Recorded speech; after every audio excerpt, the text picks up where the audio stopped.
Pag bago ka pa lang gumagawa ng wrapper, first time ko kasi nag-try ngayon. Unang gawa kong 5 piraso. Reject siya. Reject, I mean, masyado siyang malutong. Kasi kulang sa tubig. Ang paggagawa ng wrapper, kailangan hindi siya masyadong dry na dry.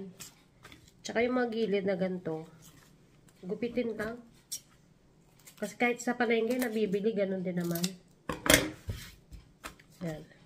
Hindi siya ganun Pag nabasa mo yan, try ko nga yung kalahati. Kasi gusto ko maraming cheese stick. Malapit na kasi bakasyon. May 1 week bakasyon yung mga kids. So, nagpe-prepare ako ng parang pang merienda ba. Try natin.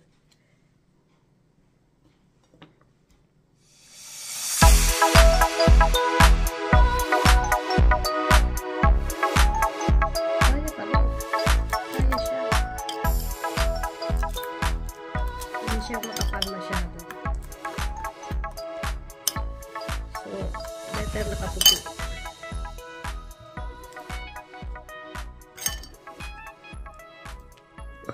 Yun mo yung isa, yung kalahati, tapos ito yung hindi. So, mas makapal. Mas talagang cheese stick ang dating niya. So, muna tayo sa kalahati.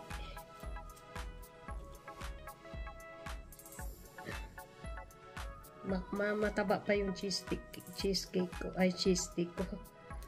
Yung cheese matataba. Hindi naman kasi siya pantinda, pambahay. Para sa amin lang.